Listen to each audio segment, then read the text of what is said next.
Stanley Kubrick is what we call a complete filmmaker. His mastery of each element in the filmmaking process is legendary. Film directing, I think, is a misnomer. Directing the film is only, you might say, 1/3 of the process. You know, writing the film, directing the film, and then editing the film. Wendy! Each one of his films is different from the last. 1, 2, 3, 4! But there's no mistaking a Stanley Kubrick movie.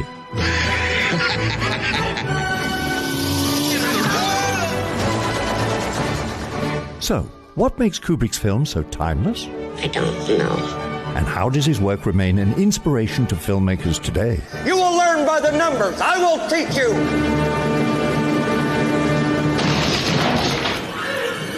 Here's Johnny.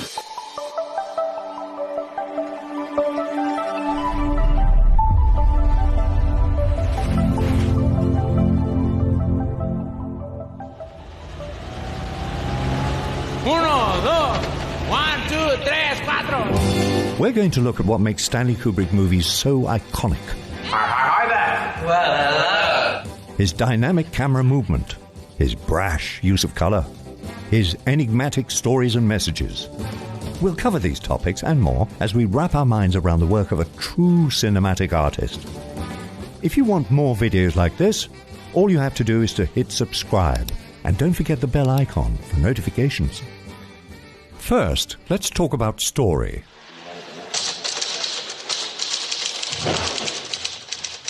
Come and look at it, son. You shouldn't jump on every single emphatic line. It looks fake. I thought it fit, you know, what's the matter with you? Shelley, I'm telling you, it's too many times. Every time he speaks emphatically, you're jumping, and it looks funny. I would imagine to anyone sort of looking at me, I have a vague, withdrawn look on my face because what I'm just doing is thinking about the story or other scenes, whatever it is. I always have plenty to think about. Stanley Kubrick movies focus on big ideas. In their own way, each film is about the human experience, and Kubrick's movies become opportunities for us to understand ourselves, our hubris.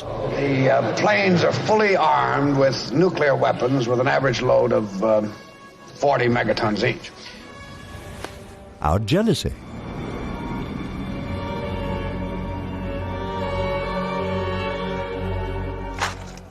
Our dehumanization. What do we do for a living, ladies? kill, kill, kill! He's always searching for truth. But the ambiguity in his films leaves these existential ideas open-ended. This allows us to see something different every time. The films don't change, but we do. This is what makes them timeless. When crafting stories like Kubrick, choose grand and meaningful topics that encourage us to consider the world around us, but leave the conclusions open to interpretation. Now, let's talk about Kubrick's production design. You keep playing where you shouldn't be playing. And you keep thinking that you'll never get burned. Ha! Each film looks vastly different from the last. But it comes down to this. Kubrick uses design elements like costumes and sets to reinforce the theme of each film. There was me, that is Alex, and my 3 droogs. At its core, A Clockwork Orange is about contrast and contradiction. We can see this contradiction represented in the iconic outfits worn by Alex and his droogs. Kubrick uses white to complicate our associations with innocence and purity. The bowler hat and cane are symbols reserved for proper gentlemen.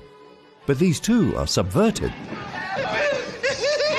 Even Alex's fake eyelashes on a single eye act like an androgynous interpretation of a monocle. Using costumes to echo the themes create a cohesive storytelling. And in 2001, there is a very interesting pattern that ties directly to its theme. A circular pattern of life death, and rebirth. Kubrick hints at this mythological idea with circles in many visual elements throughout the film.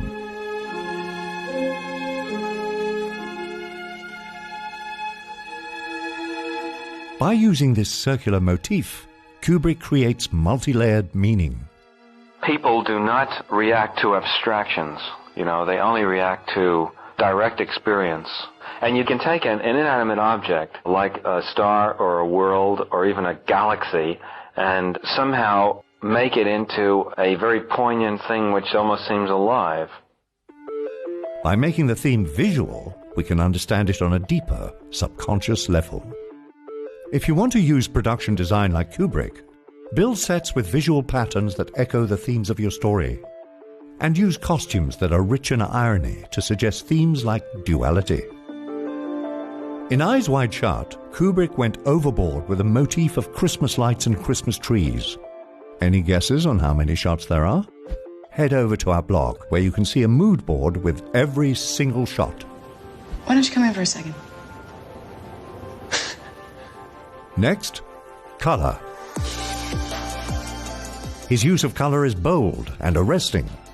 The hue, saturation, and brightness are all elevated.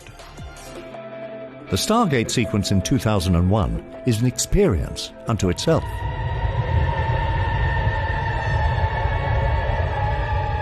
A dazzling and immersive spectacle of color. But in many cases, Kubrick uses a single color in dramatic fashion. In moments of death and dying, Kubrick tends to use green. We can see this in 2001, A Clockwork Orange, and of course, The Shining. Let's take a closer look at Kubrick's final film, Eyes Wide Shut, where the connection between death and green is continued. An early scene finds Dr. Bill Harford tending to Mandy, a woman who has barely survived an overdose. You are a very, very lucky girl. A deep green dominates the wall, while she's wrapped in a teal-colored towel. Later, Bill enters a restaurant with green awnings, doors, and decorations, where he reads about the death of a woman he suspects to be Mandy. When Bill visits Marion, her father's deathbed is surrounded by various shades of green. And when Bill returns to Domino's apartment, the walls are painted a sickly green. Why don't you come in for a second? And her roommate tells him that Domino has just been diagnosed HIV positive. She got the results of a blood test this morning, and it was HIV positive. Not every instance of green in Eyes Wide Shut can be associated with death, but many can. If you want to approach color like Kubrick, use color to amplify your character's emotional states, or tie them to larger themes like death.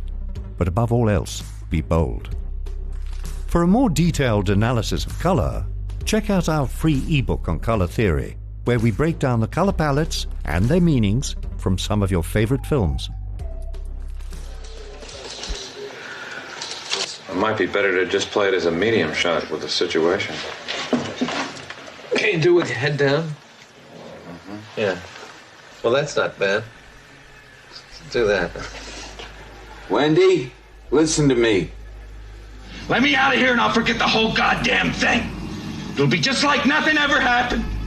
Let's move on to cinematography. Very good, Jack. Excellent.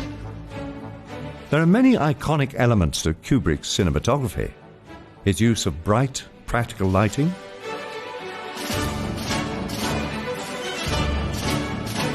or his symmetrical framing. But let's talk specifically about his tracking shots. He's coming! Come on, scared! Look back again, Danny! Look back, Danny! Look back! Scared! See the door! See the door! Look at the cover! Quickly! Get in the cover!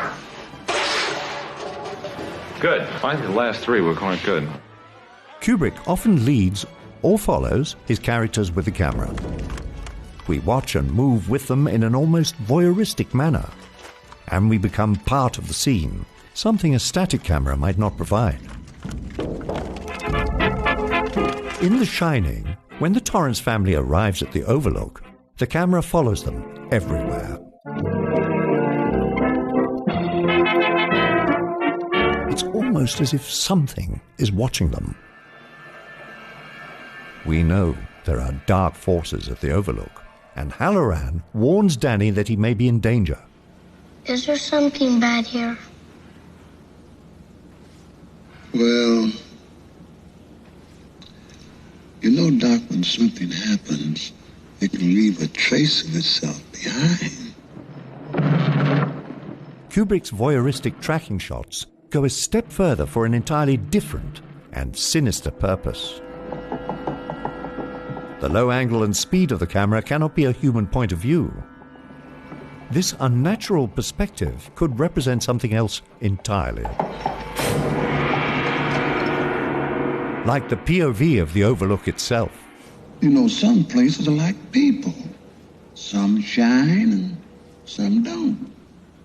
I guess you could say the Overlook Hotel here has something about it that's like shining. We know the Overlook can manifest its power physically because it frees Jack from the locked pantry.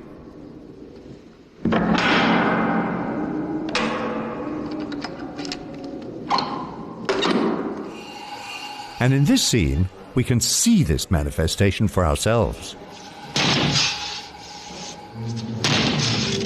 With each swing, the camera whip pans in a parallel motion.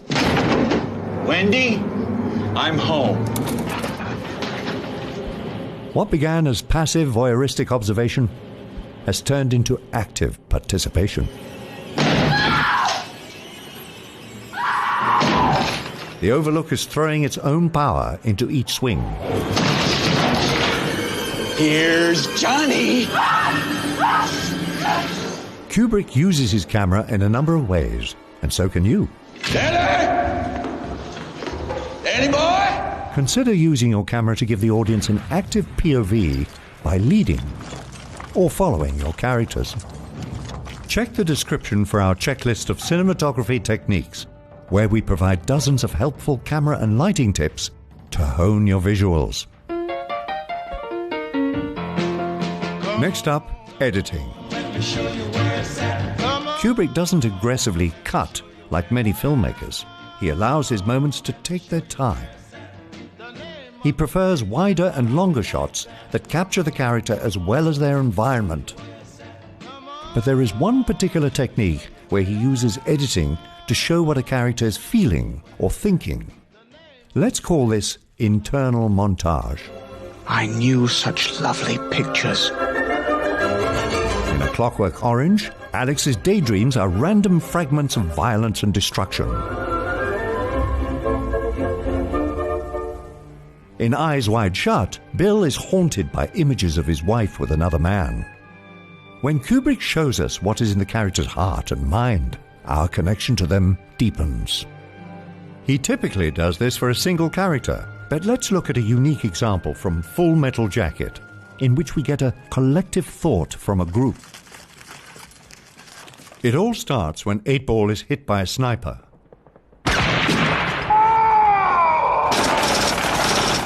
And we settle into this shot here. The entire squad is together in a single frame. Every time we cut back to 8-Ball, we experience the soldiers' collective thoughts and emotions in a moment of crisis. We can't leave him out there. Okay, then save your ammo. Nobody fire till I tell you. In these cutaways, the sound and image don't match. The audio plays at a normal speed while the images are in slow motion. The juxtaposition of realistic audio with stylistic video is what gives this moment a surreal and dramatic edge.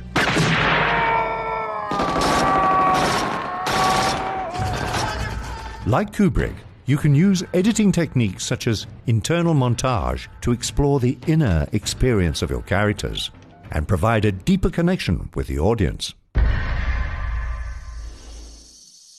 Now, let's talk about sound. His sound design is minimal.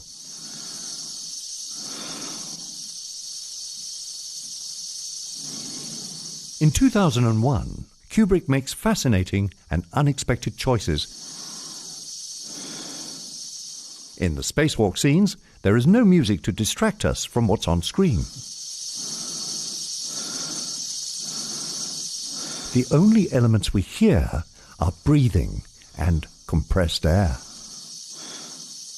This simple and minimal sound design reminds us of the absolute danger of space travel. Later, during Dr. Poole's spacewalk, the sound is once again limited to his breathing, until Dr. Poole's oxygen has been severed.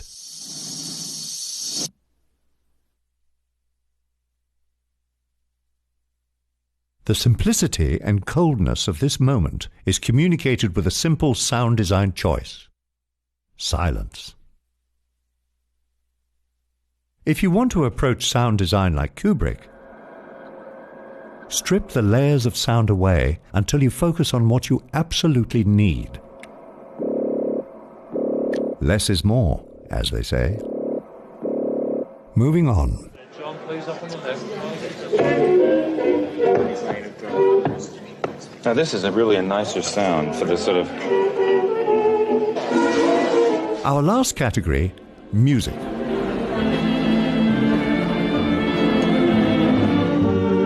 Kubrick's music is bold and takes center stage in many iconic sequences.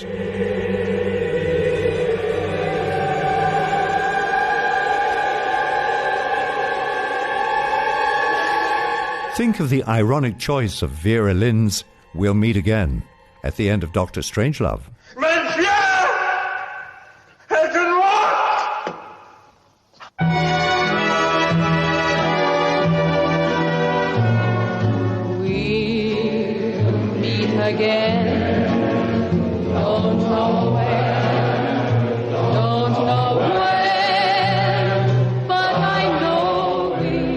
The synthesized pulsing dread over the natural beauty in the opening credits of The Shining.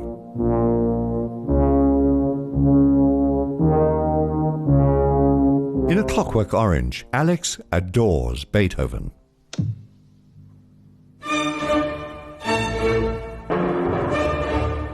He's also a violent psychopath.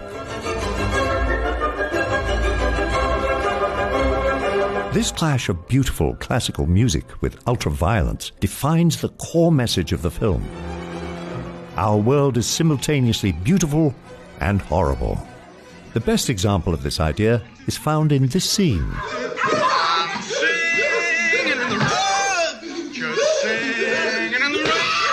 Alex belts out Singing in the Rain while he and his droogs commit despicable acts.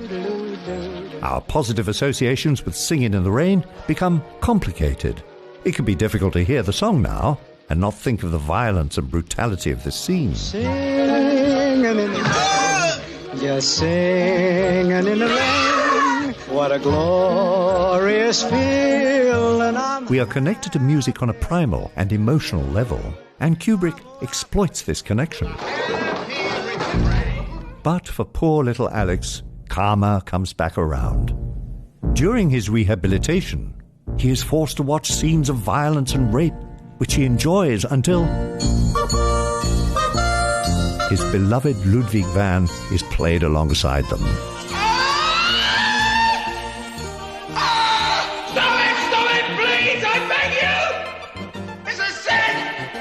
It's a sin! The Ludovico treatment ruins his love for Beethoven, just like he ruined Singing in the Rain for us. Are you referring to the background score? Yes! You've heard Beethoven before? Yes! So you're keen on music? Yes! Remember that ironic choices can have a powerful impact, and you can use our emotional connection to music against us.